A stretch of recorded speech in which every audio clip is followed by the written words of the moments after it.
of a history of the oil industry. And this is Oil Springs, site of the first commercial oil well in North America. And this is usually the part of lecture where I ask you guys, where's Oil Springs? So I'm going to pause while you think about that.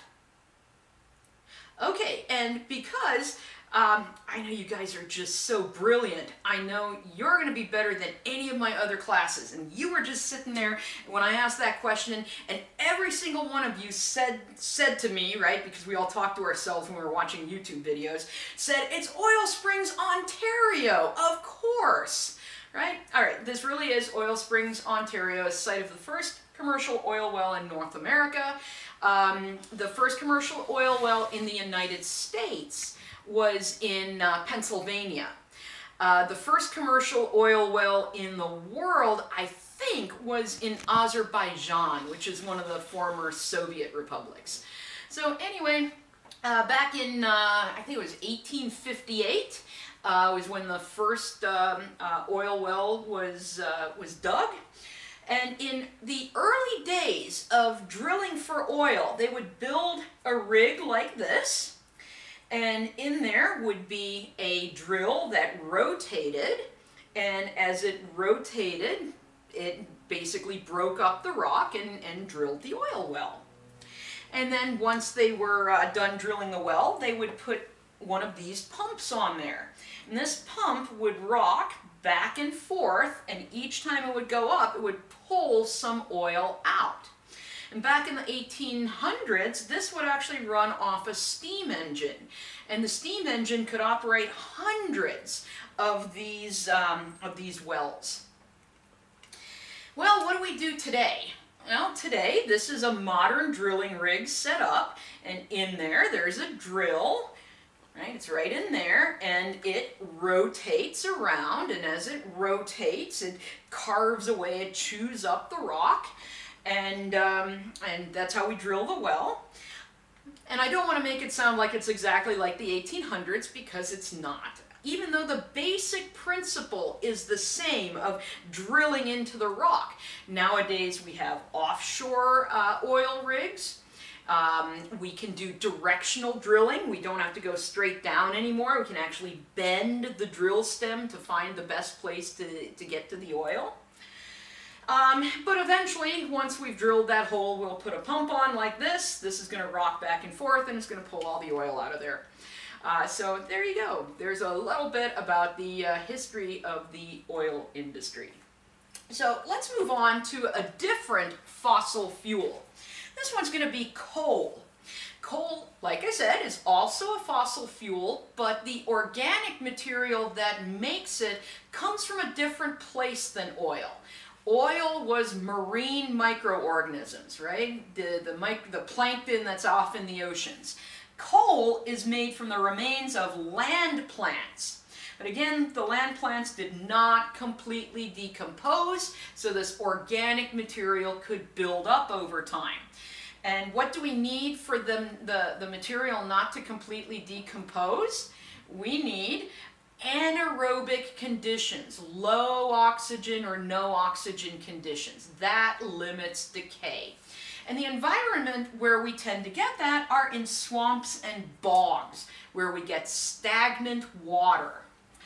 And in these areas of stagnant water, you tend to get this plant material to accumulate, and eventually it can get compacted into coal. In coal, we have different grades of coal that exist. And grades simply means kind of like how good they are. And so low-grade coal, if you had like a chunk of low-grade coal, it's going to produce some energy and a whole lot of waste.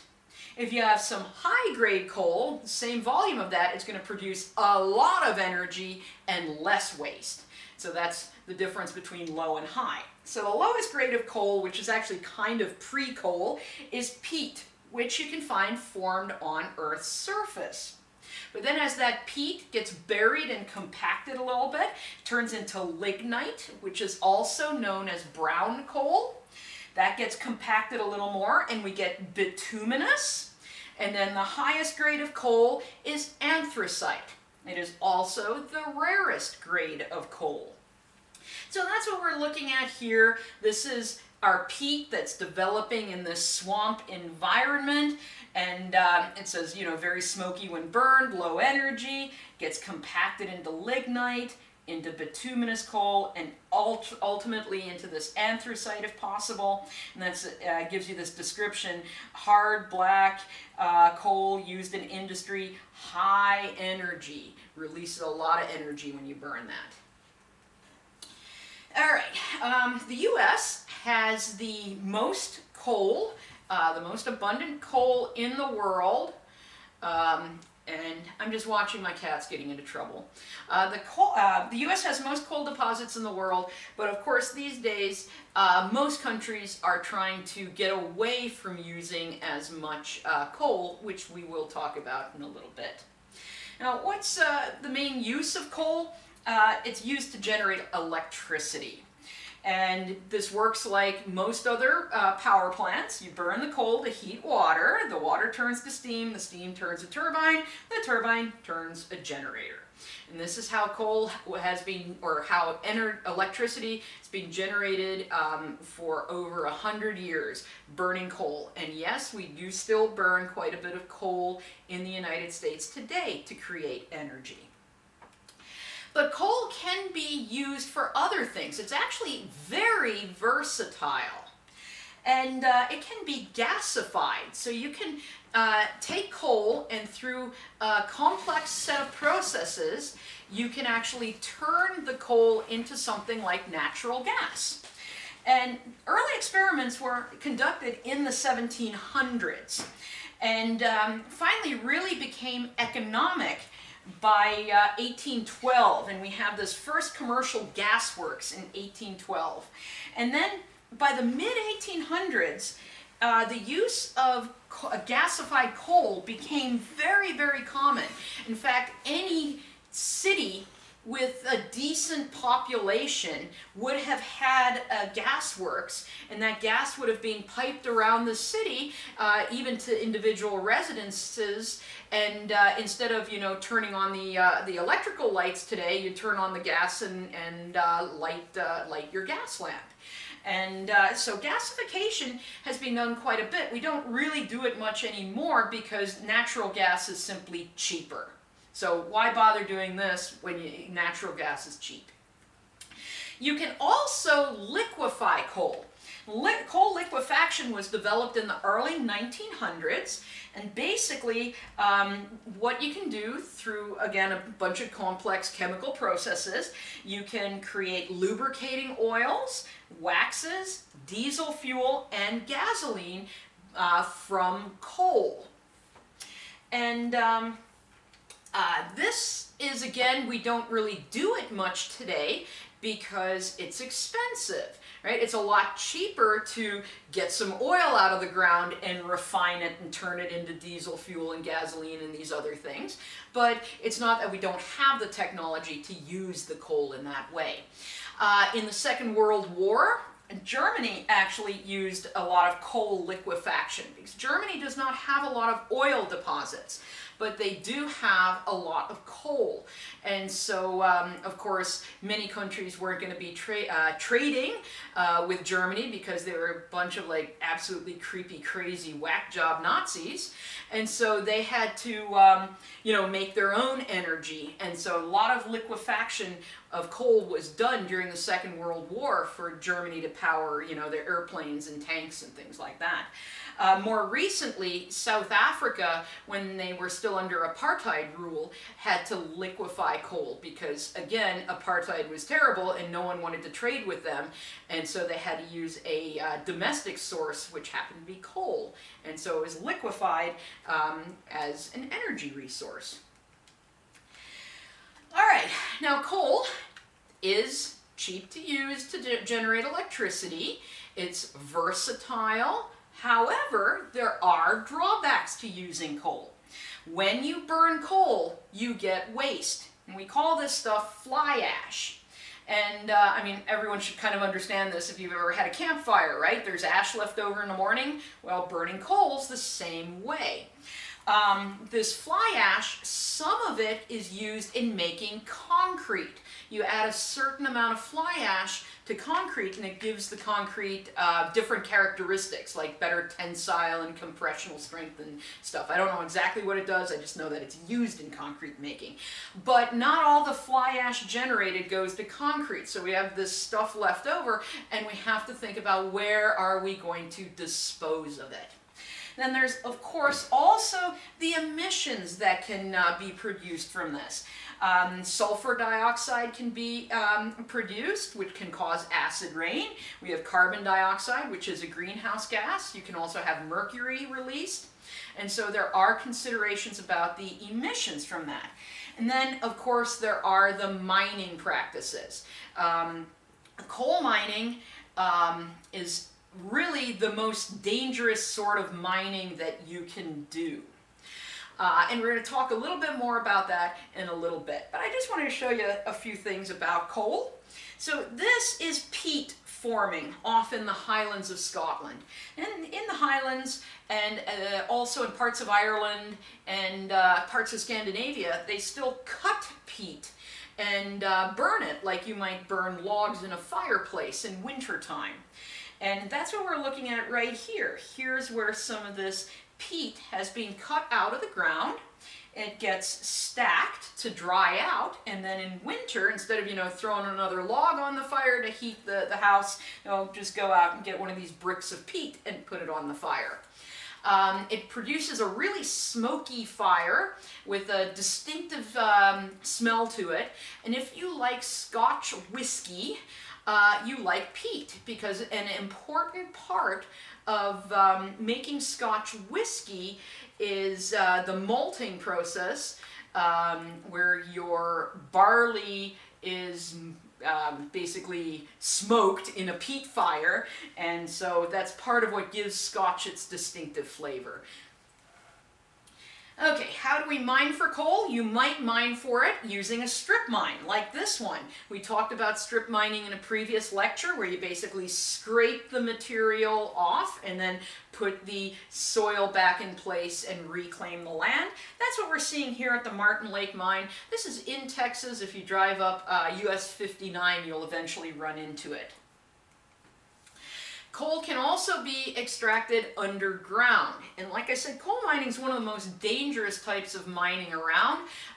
In fact, my dad, he was an expert in coal mining, and he told me don't ever work in a coal mine. That was one of the only things he's ever asked me not to do, is work in a coal mine. So I never have, but I have gone in a few coal mines.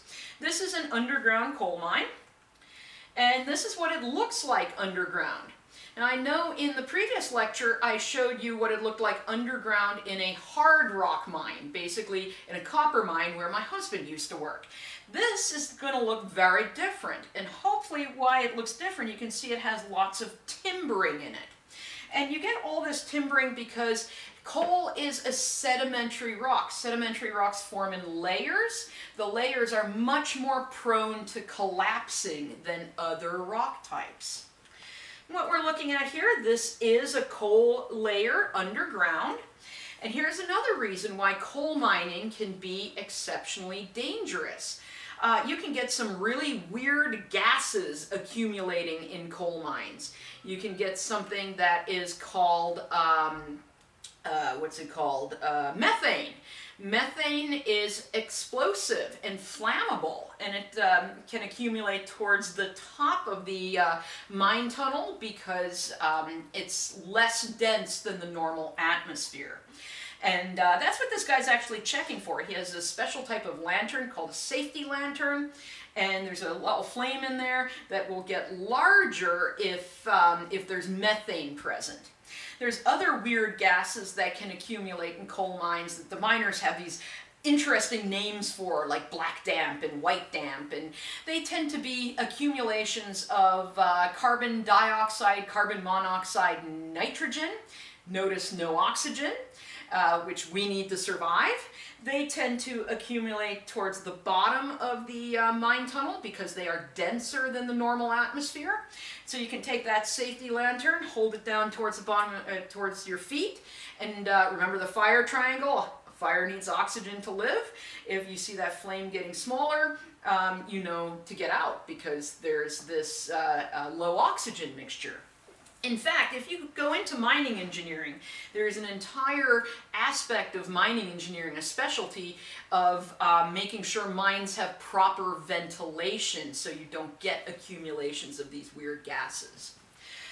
Coal mining can also be quite dangerous because it is flammable. And we can see on this sign here, it says, "Warning, danger, underground mine fire. Walking or driving in this area could result in serious injury or death." This is just a couple of miles away from basically where I was born.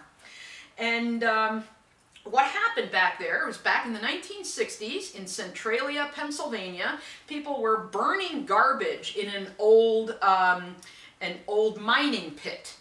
And some coal was exposed at the surface there, and the fire spread to the coal, and then the fire just started following the coal underground. And so now when you go around Centralia, you see all this land that's just steaming and smoking. It's very hot in areas. You get all these cracks develop because as the coal gets burned away, it's smaller volume, so the whole ground is shifting and settling in those places. Let's see, you see houses like this. So let me tell you a little bit about Centralia. Back in the 1980s, a little kid went running into his backyard and he basically fell into this fiery pit of doom. Fortunately, his cousin was right with him and pulled him out before any serious injuries could happen. And after that happened, the government determined that they wanted to buy out everybody who lived in Centralia because it was just too damn dangerous to live there on top of this mine fire. And so that's what happened. The town doesn't really exist anymore. There's only a few houses left of people who absolutely positively refuse to leave the town, even though they were offered fair prices for their homes. But you might be asking, why didn't they just put out the fire? Why didn't they just flood it with water or something? Well, mine fires are notoriously difficult to put out. In fact, the only way you really can put them out, at least a coal mine fire, is by digging out the burning part of the coal. And that has been successful in some places. Around Minersville, Pennsylvania, and I think around Gordon, Pennsylvania, they successfully did that a few times. This one, unfortunately, early on in the fire, if they wanted to dig out the mine fire, they would have had to dig up the local cemetery, and the people didn't want that to happen. And so then the fire just grew and grew to become too big to be able to manage. And now it is simply going to keep burning until there is no coal left in that area to burn out. You might be asking, how long can that be? Well, up in Scranton, Pennsylvania, there's been a fire burning there for over 100 years. And in China, there's been a couple of coal seam fires that have been, I think, about 500 years on fire now. So it just really depends on how much coal is down there for it to burn. So anyway, coal is very useful, but it does have a lot of drawbacks with it. I did want to show you this. This is a coal-fired power plant in Marquette, Michigan. And this is in the middle of summer when it's operating at maximum capacity. And I wanted to point out that unlike most textbooks that try to find the nastiest possible coal-fired power plant in the universe, with all kinds of big billowing black smoke, you can find ones that don't look like that. This does have scrubbers on it, which do remove some of the sulfur dioxide and mercury and other things. They do not remove carbon dioxide. This is one of the cleaner burning power plants. Well, it was until it closed recently, but at this time it was still open. But anyway, this was a fairly good clean burning power plant. The only thing is, I said, coal is fairly cheap. Well, if you want to make it cleaner, it gets more and more expensive. So that's one of those things you have to think about. Just how clean and how inexpensive do you want things to be? You got to weigh the pros and cons of that. But in any case, just remember, coal is very versatile, but it does have drawbacks.